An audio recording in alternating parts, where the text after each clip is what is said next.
And to present the webinar, we have a friend and customer, Peter Kim. He practices at North Shore Dental in Auckland. He's a Hulaser expert and user. By the way, Peter, thank you very much for accepting the invite. Thanks in advance for sharing your knowledge with the colleagues here.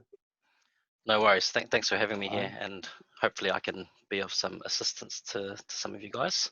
You will, yes. Okay, so I work in Auckland in Browns Bay at a place called North Shore Dental. We're a fairly big practice. We've got about 8 dentists working there.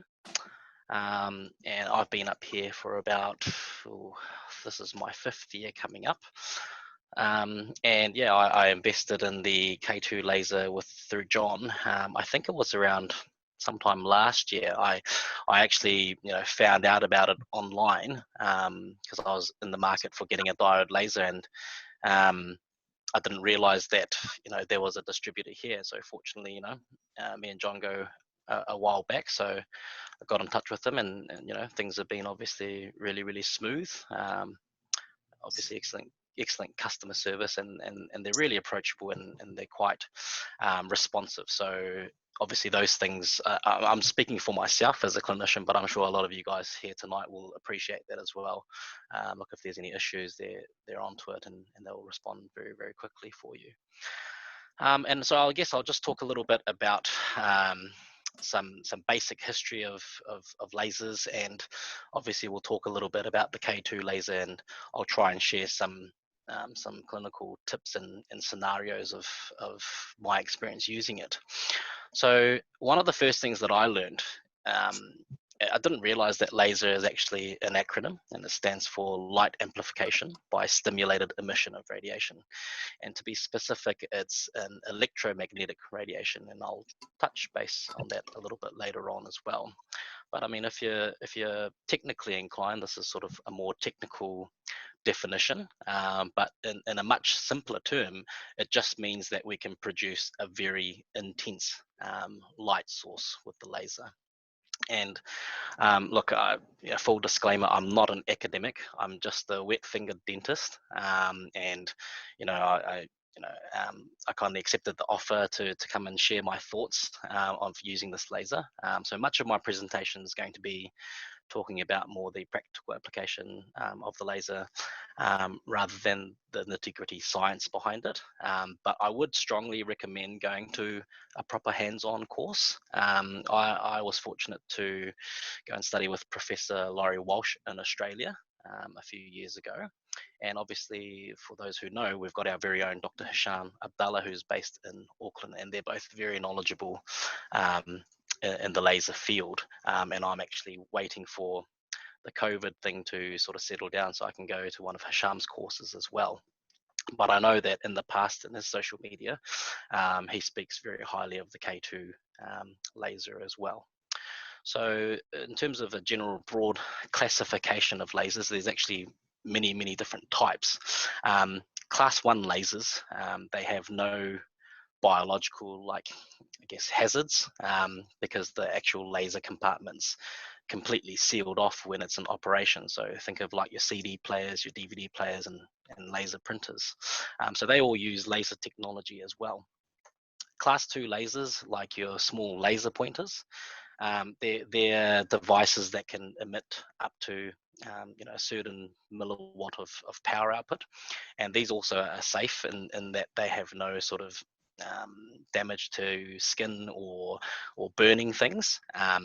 And with the smaller type of pen, that kind of style of laser pointer, just our blinking reflex alone obviously closes our eyes, and that limits the damage by itself. But obviously if you stare at it with your eyes wide open for long periods of times, then it can be harmful to the eyes. But if you use it properly, then it's safe to use. A class 3R laser, it's just a much stronger and bigger laser pointer. It's because under certain conditions they can actually produce like a spot blindness. So think about if you look directly into the sun, everything turns very bright and your vision takes a while to come back. So it's very similar. And in some countries like USA, it's treated as a weapon. And if you're caught firing one of these lasers into aircrafts, it's you know, a heavy fine or jail time. So we're getting into the more sort of heavy duty class lasers. The class 3B lasers, they're the ones that can sort of emit up to about 0.5 watts of power.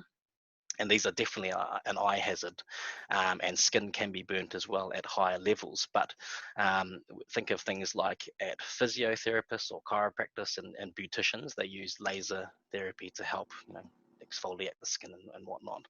But I guess what we're all interested in is these class 4 lasers. They're classified as any device that emit more than 0.5 watts of power. And they can obviously cause damage to the eye, but also burn materials on contact, including the skin. And it's important to note that the reflected beam of the laser is just as dangerous as the primary beam. And you'll see that in a little wee while. So I said we'll talk about electromagnetic spectrum. So electromagnetic radiation is a form of I guess energy that's all around us, and you can see on this diagram that in the middle we have the visible light spectrum, so our rainbow colors, Reusable, that ranges from 380 to 700 nanometers, and it's only a very, very small portion of the electromagnetic spectrum. And for us as dentists, we're obviously familiar with the ionizing radiation, such as our X-rays and cone beam CBCT machines. And then on the other end of the spectrum, we have our non-ionizing radiation. And the diode lasers, which I'm going to talk about tonight, fall just, you know, outside that visible spectrum at around 800 to 1,000 nanometers. So the lasers are on the non-ionizing side, meaning that it can't damage the DNA no matter how much we use it. But then why are lasers hazardous? It's because the beam can be focused into a very, very tiny spot, which causes intense effects that, like I suggested before, that can be direct or scattered or reflected radiation. And I think it's fair to say, I mean, you don't need to be an optometrist to realize that there's something wrong with the retina in that photo. And that photo is taken from a site where it said that this damage was induced from a laser. So we have to be very careful when using these. There's many different types of different lasers depending on what medium the laser is using. So the first question you have to ask yourself is what you actually want to achieve with, you know, using laser dentistry. Is it that you want to be able to cut hard tissue like enamel, dentin, or bone, or soft tissue, or both? And so today I'm talking about diode lasers, the semiconductors. And so like Raf said, they're becoming more popular in recent times, and I think around the world there's a big trend for lasers. And I'll highlight some of the uses for these as we go along. But you know, if you're expecting to use this laser to cut teeth and bone and things, then I'll save you the hassle and let you know, unfortunately, this isn't the right webinar or the right product for you. But as a soft tissue laser, that's where it shines. So you know, as you can see, it's quite extensive in terms of what you can actually achieve with a soft tissue diode laser. And you know, I'll be the first to admit I don't use it for all the indications that it can do. My go-to for using the K2 laser is minor soft tissue surgery during restorative and implant sort of work. I am yet to sort of explore the endodontic applications and the bottom two, which is the photobiomodulation or the photothermal whitening. But you know, it's there, and it's something that, you know, that's the thing I like about this laser, is that there's so many other things that I need to learn more about, and that's why I want to go to Hisham's course and other courses like this. So probably the last little bit of science for you here. What this graph shows, it's on the left-hand side, you've got the absorption coefficient, and it shows that different tissues respond differently to different wavelengths of the laser. And you can see in the middle there where it says 810, 940, 980, and 1064. Those are the diode lasers. And if you follow that graph up, it doesn't, it's not very well absorbed in water, which is in the blue line, nor in the enamel, which is the black line, but there's actually quite good absorption in hemoglobin and melanin, and that's why it works so well on soft tissue. So this ties us back to that first question, what do you want to get out of your laser? And so if you use this graph, you can visually see that if you're trying to cut soft tissue with, say, for example, an erbium laser, which is on the right hand side of the scale, you're going to get a lot more bleeding because the hemoglobin doesn't respond or doesn't absorb as well as the soft tissue wavelength. What you can see here is that at different temperatures, as you increase the power output of the tip, you get different sort of reactions. So at a very low level, and we're talking like a 0.1 wattage, it warms up the temperature of the tissue where you point your laser at to about 40 to 50 degrees, and this warmth actually increases circulation. And that allows for improved healing speeds, and that's the whole photobiomodulation thing I was talking about, or low level laser therapy. As you increase the temperature upwards to 60 degrees, you start getting coagulation of the tissues, and that's what we want when we're wanting to get hemostasis or control the bleeding.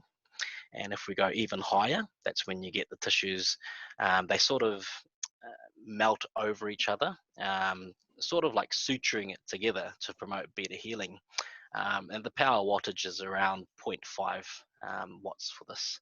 And then slightly higher than that, you can see that we're up into that 100 degrees. And so that's where we get tissue ablation without any of the negative effects. So that's sort of like the sweet spot that we're trying to look for with the laser.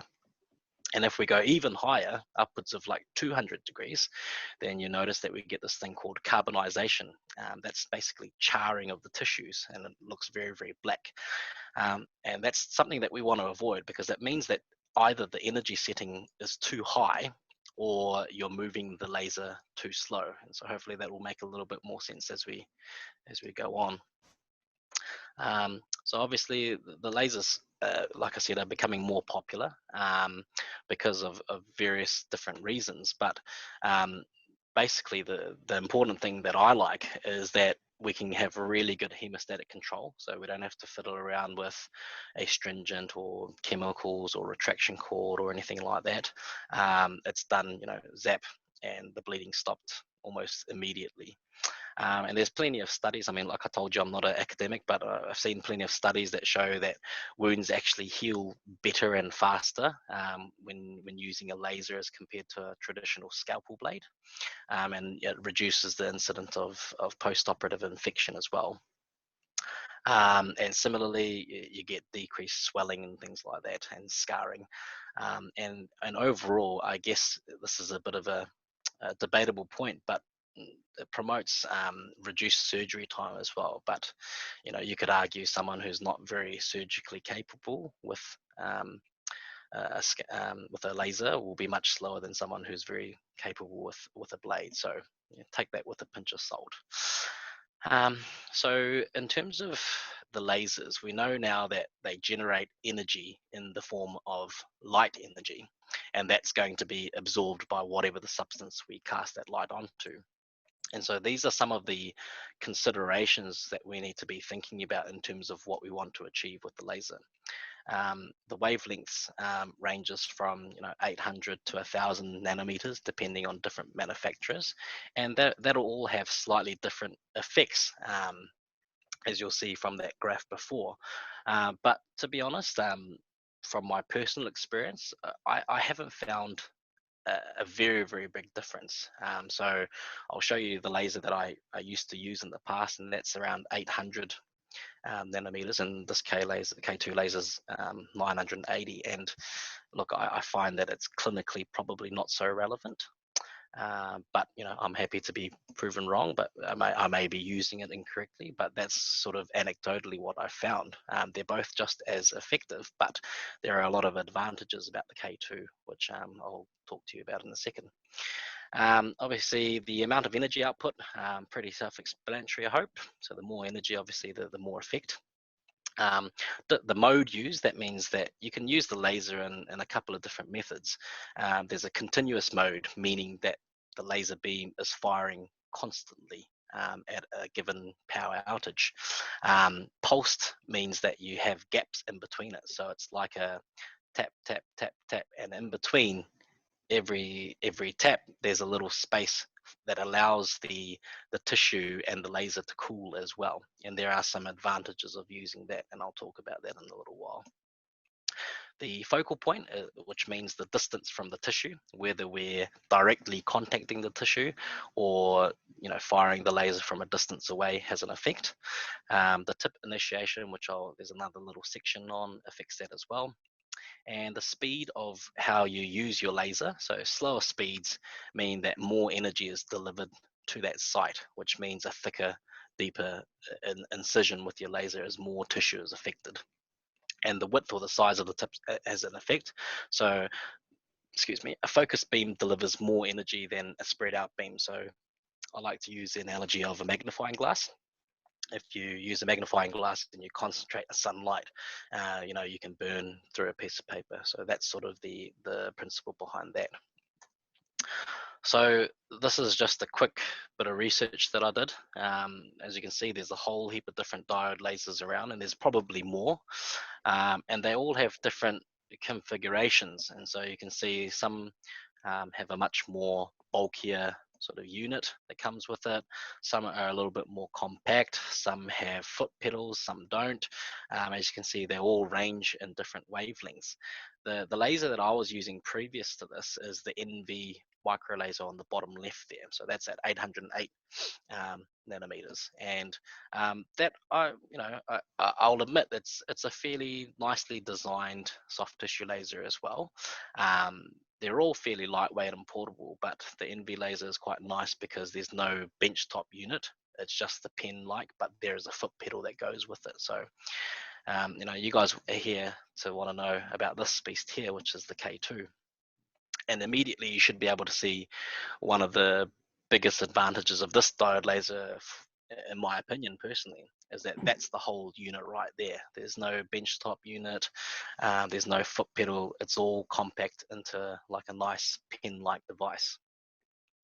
And there's a whole heap of other features for the K2, but like if you go on the website or the brochure, there's a whole heap of things that they promote, but these are the ones that I find is the most I guess clinically relevant for me after having used a different laser.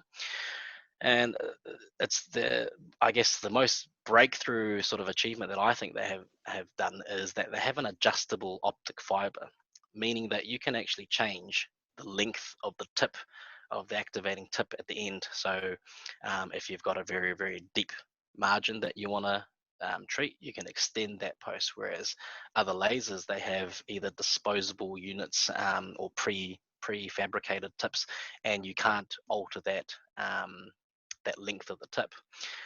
The head is also adjustable like to 90 degrees, and so I find that it's virtually usable in any configuration and angle that you can sort of imagine. And I certainly haven't had any issues accessing certain areas, whereas in the past with the other laser, I found that sometimes it's just there's a limitation as to how I can access the back of a distal 7, for example. The presets have most of the settings preloaded to the most ideal setting, so that's it's quite nice. You don't have to think too hard about it. You can just literally plug and play, and you won't be very far wrong. The gravity sensor, I find that's quite cool. It's like a design factor. So no matter which way you hold the laser, whether you're right-handed or left-handed, the writing on the LCD screen is the correct way up. So I just found that's, you know, it's just a nice design element. And I think nowadays in this day and age, I think when dental companies come out with products and little toys to help us with our work, I think adding that sort of touch is quite nice. The fiber cleaver is built right into the unit of the base, so you'll get to see that. I'll give you a live demonstration at the end how to use that. And from an engineering point of view, it's, you know, it's beyond me. I don't understand the science, but I understand that the other handheld diode lasers, it can't dissipate the heat enough, and that's why they can't compete with the power output of the K2, which is, you know, 3.5 watts for continuous modes and 6 watts at pulse modes. And so this is what I was saying before. Sorry, the picture's not so, it's a little bit pixelated, but you can see here that no matter which way you orient the device, you can clearly see the settings and the writings the correct way. And you can see the versatility of the laser with changing the angulation, and that actually goes to 90 degrees. And you can extend the length of that fiber however long you need it to be. So, you know, from my experience, depending on how you use the laser, whether that's a pulse mode or continuous mode, the energy output and the speed you're moving it to, you can get different effects.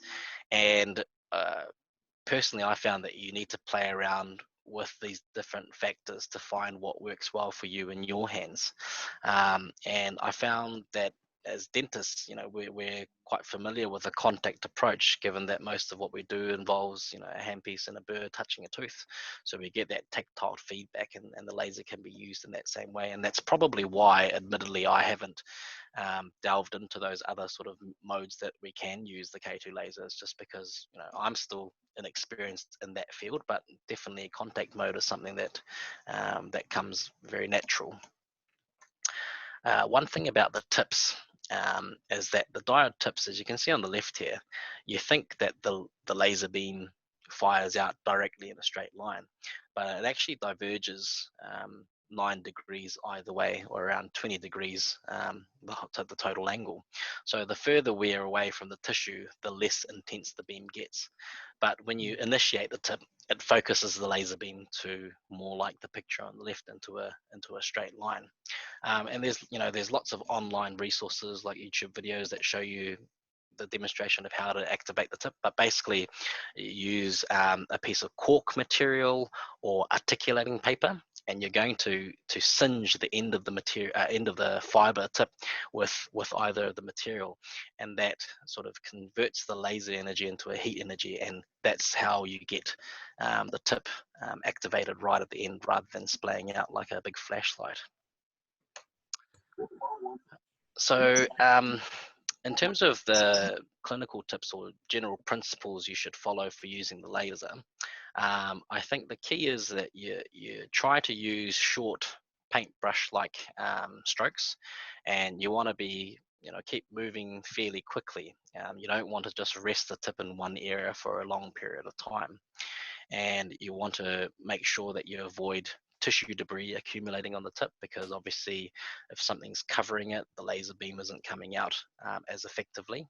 And if you notice that the tissue isn't cutting, it either means that you've got too much debris that might be stuck on the tip, so you need to wipe it with just a wet gauze, or you may need to even reinitiate the tip, so placing it on the cork or the articulating paper.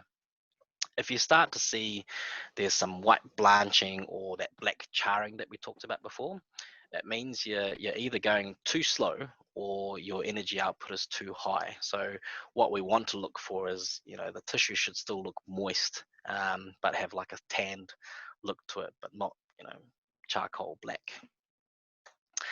And the cool thing about the K2 laser is that it has a reusable fiber tip. So most other diode lasers, you need to buy disposable tips, so it becomes a little bit more of a hassle in terms of keeping stock of your inventory, taking up storage space.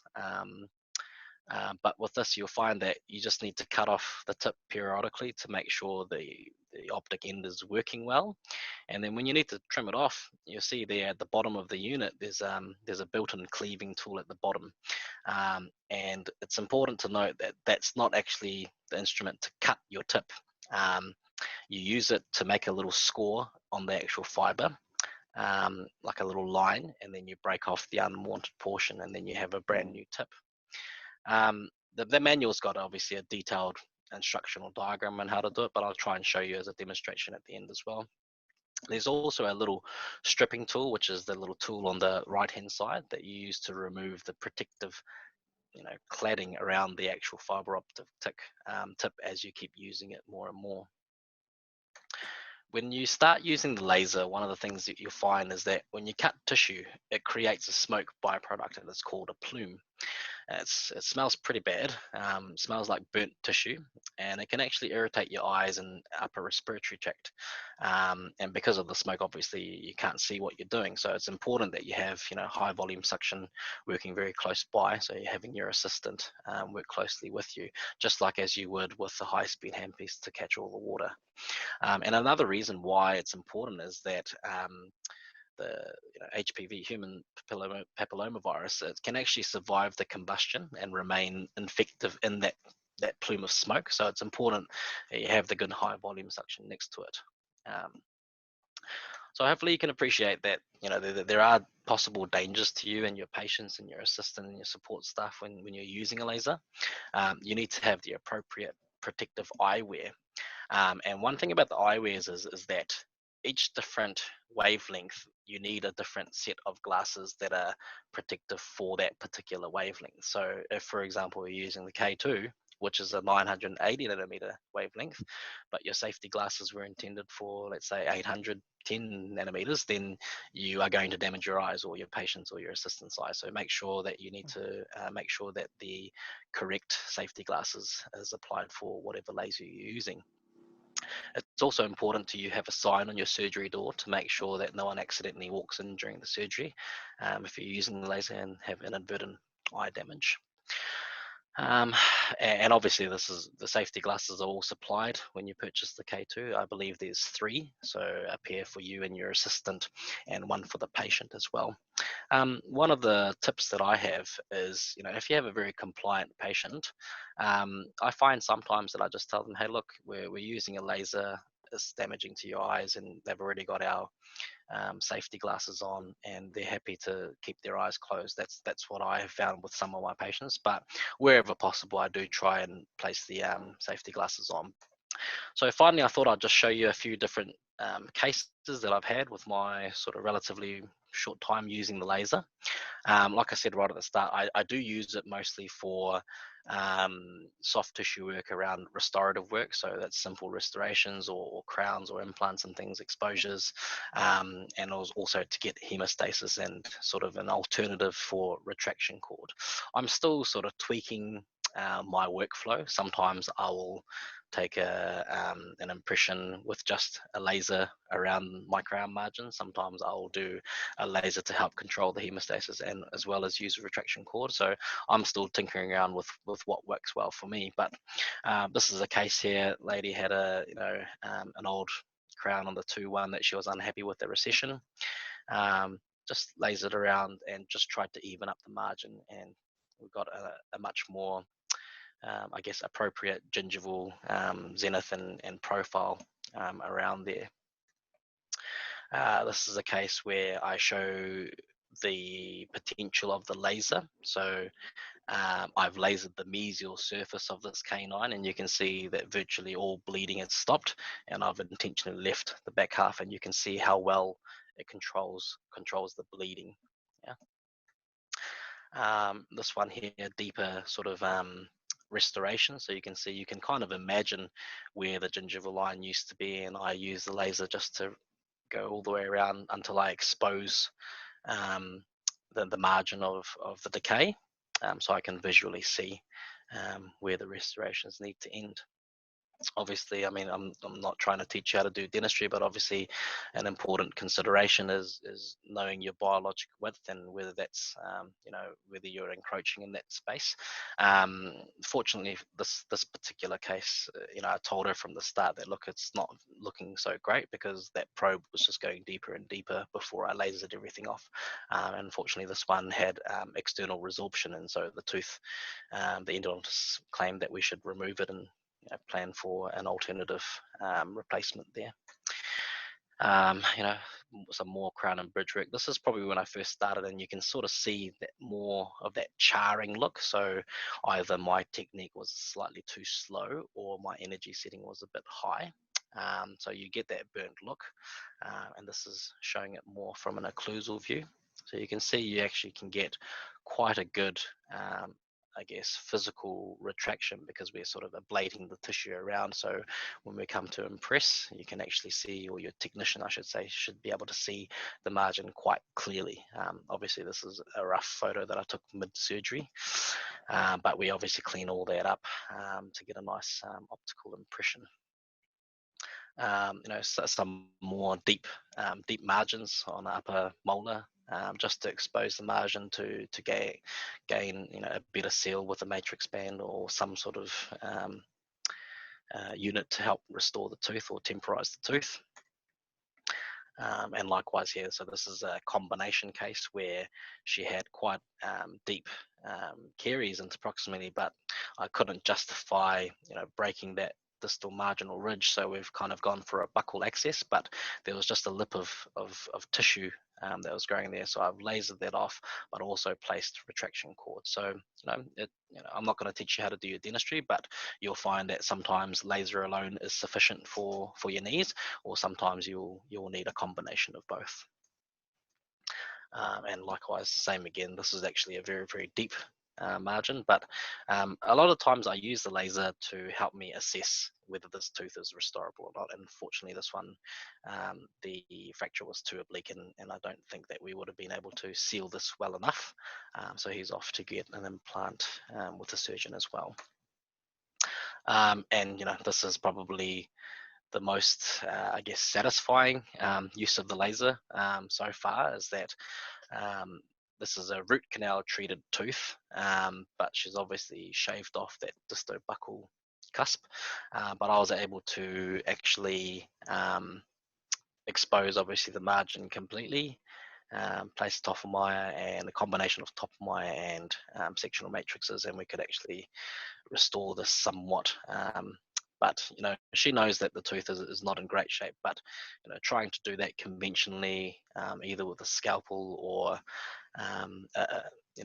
or just a burr, even, you can do that, but trying to control the bleeding is very, very difficult. I'm not sure if you guys have had similar experiences, but I mean, that to me is a very clean surgical field. Once again, probably my setting was a little bit high. I'm starting to see a bit of charring there, but you can see that it has really, really good hemostatic control. This is probably one of the most recent cases that I've done with it. On the left hand side, sorry, the image is a bit cropped, but a little Percolectomy towards the distal of those eights, and that's about 6 months post-op. So I didn't have to get a scalpel out for that. I just lasered all the tissues off. I did still have to numb it, although a lot of laser proponents say that the advantage of using lasers is that you don't need local anesthetic, but I don't know, I might be a bit old school, or might be a bit too soft-hearted, but I prefer to have them numb so I can work comfortably without having to worry about the patient's comfort. And you can use the laser for abscess ulcer management, and I mean, we all know that ulcers are self-limiting and they'll get better within a couple of weeks, but doing something like that, this is, I think, a 2-week or 10-day review, and that's healed up quite nicely.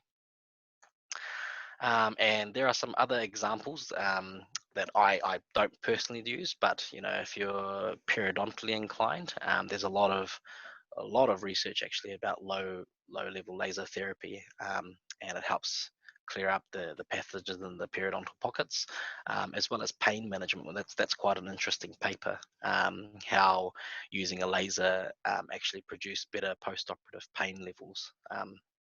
So I mean, look, the world's your oyster. There's so many different avenues that you can take with your laser, and I'm still a student of the game. I'm still learning, but hopefully you've learned a couple of things that might be helpful for you. So there's my details there. Feel free to send me an email or a text or a call if you have any questions. I've just give you a quick demonstration. I've got my laser unit here with me. So I think there was a group down from Invercargill who had the laser with them. So if you want to follow along, feel free to. But this is how the unit comes in. Very nice, pen style. It's very, very light. There's a few things here. So obviously we've got the battery cover at the back, and we have the cleaver at the bottom. Sorry, I was a bit naughty and I've broken the battery cover, but I need to go back and talk to John about it. Just put this back in here for now. And then we've got an aluminum cap at the front, and that comes off completely. I don't believe this is autoclavable, but I mean, I just don't find the need to. So what I actually use is I've been using a curing light cover as a sort of a protective shield over the top when I'm using it in surgery. But I believe, John, that there's a new little sleeve that you can put on the top to help prevent cross-contamination. But I find, curing light cover works just as well. When you turn on your unit there, obviously has a nice welcome sign. I'm not sure. Sorry, I apologize. It's not very great trying to show this on a webinar, but when you turn it on, you'll get a prompt for a password, and I've been told that a lot of people get confused about it, but it's just a safety mechanism for most lasers, is just to prevent kids and people who shouldn't be playing with it. So the code is actually just set as 0000. So you just need to push the button that's got the dot on the back. Sorry, I apologize. So this button here, push that 4 times, and then that'll log you into the laser. Then you come up to this screen where it says EPISO, and those stand for different modes. So you've got your endo mode, perio, implant, surgery, and other modes.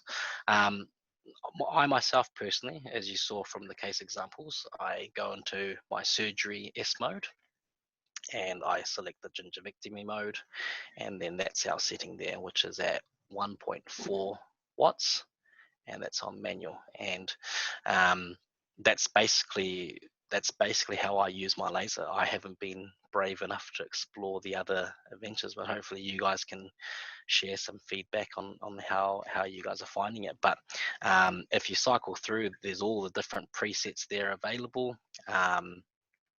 With the tip itself, a couple of tips. There's obviously a button that slides your fiber optic tip up and down. So how you want to load your tip, sorry, I should talk about that as well. So there's actually 2 different tips if you look. One is, I believe, 400 microns, and the other is 300. The smaller one is used for your endodontic appliances, applications, and the 400 is more for your general surgery type. So they've got a little number on there in case you're wondering how you differentiate, but on the metal barrel, there's a number that'll say 400 or 300. You want to remove the steel cover from the top, and this slider, you want to push all the way up to the top, and what you'll notice, it's a little magnetized application, and you just slot it through the gap. Sorry. And then it'll just slide on, and there'll be a magnet that holds it in place for you. And then you can withdraw the slider all the way back, and then you place your tip through here like so. And then that now is ready to go with the laser, and you can extend that out as far wide as necessary, like I said, and you can bend this tip to whatever angle. So this is the really cool thing that I like about the laser, is that you have multiple configurations in terms of length and angles, and I think there's no other sort of handheld diode laser that actually comes close with it. I do apologize, I forgot to bring my stripping tool, because I was going to show you how to do the cladding and removing the wire, but essentially what you want to do is, you will not be able to see this, but I haven't actually stripped the protective cladding on this one yet, but the yellow instrument that you saw in the slide, you want to cut off about 3 or 4 millimeters, and that'll just expose the yellow sort of plastic covering, and then you'll be left with the fiber optic fiber in the middle. And then you want to use your little cleave tool, which is found at the bottom of the unit behind the battery cover. I'll just find that for you.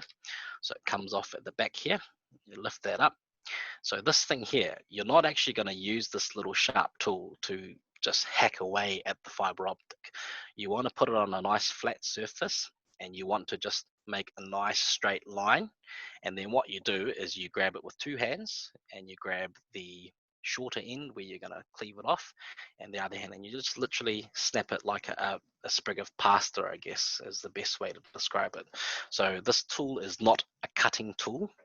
Some people mistake that, and you can't cut it, or you shouldn't cut it with scissors. That's going to crush the fiber optics and it's going to ruin it. So that's the sort of how to sort of change your tips. I've just had the basic 400 microns and the 300 micron tips since about August, and I haven't had to order any new ones.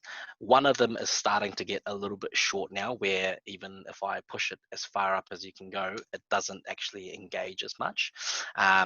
But this other one here, I've still got plenty of fiber optics left there for me to last probably till the end of this year.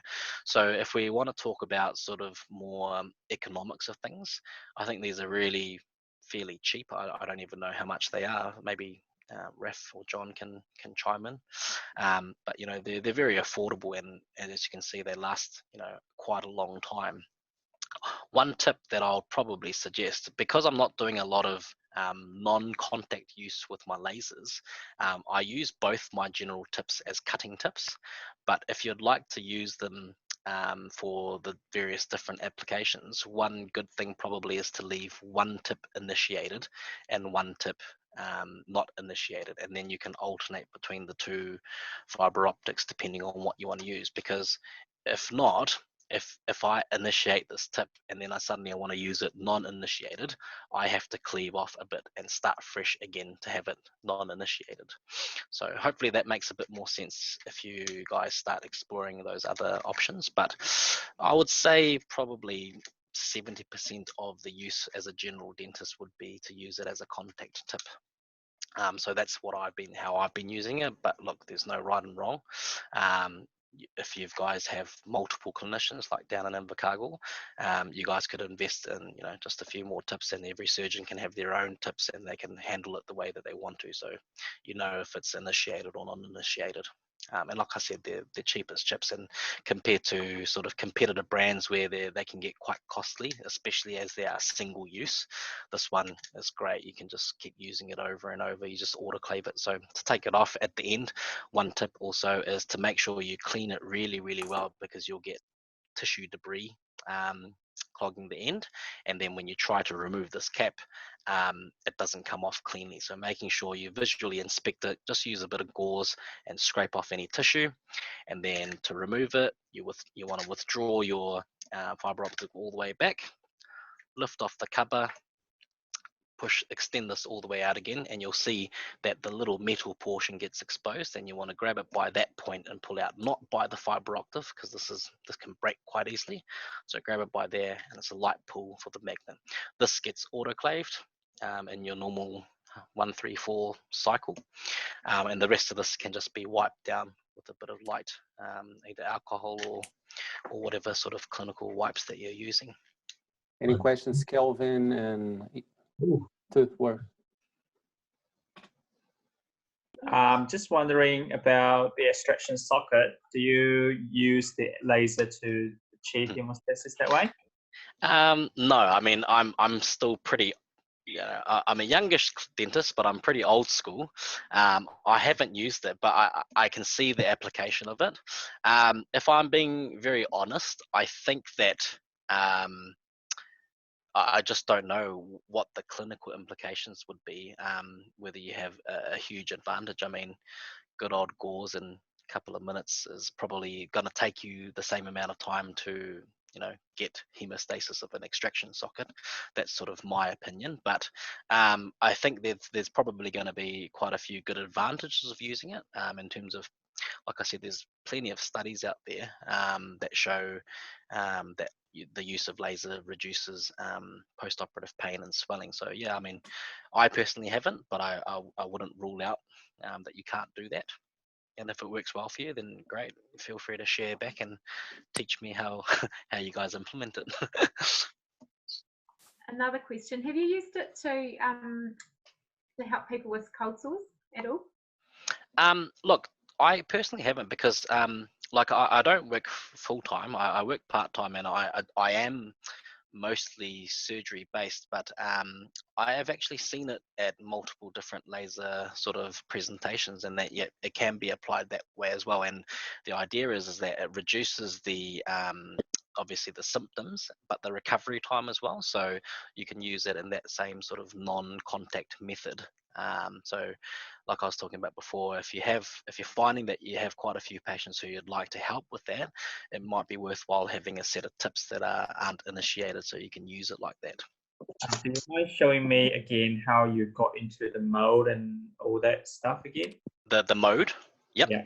So when you turn fire on your machine, it'll say welcome.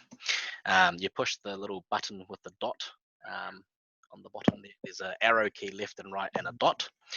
You push the dot button 4 times, and that'll get you past your PIN code, and then there'll be a little screen that says reference. Yeah. You just want to push the circle button again, And then you got EPISO. That's your different modes. So you push the circular button again, and then the E will be highlighted. yeah. So that if you want to enter that menu, you push the circle button again. But if you want to go across to the side, that's when you use the arrows. So I personally go across to S, that's my surgery. And then you push the dot, and then you've got different procedures like gingivectomy, percolectomy, incision and drainage, blah, blah, blah. And so I always go to gingivectomy. This is my go-to setting. Push the circular button again, that's like the set button. And then you've got your standard and gentle mode. So standard is more of like a continuous mode, and gentle is like a pulse. I find continuous, I don't know, it just works well for me, and I haven't felt the need to change. So I click on standard. That's ready to go. But what you'll notice is you actually have to push down the circular button, and then the front part here lights up. That means that the laser is ready to go. Right. Oh, okay. Yeah. So, and when you're done with that, you just push the circular dot again, and then the light turns off. So, I'll try and show that on the screen. If I hold down the circular button, that's ready to go. Once you've finished your lasering, push it again, and it turns off. So once you've primed it, this is ready to go. This button here is what actually dissipates the energy of the laser.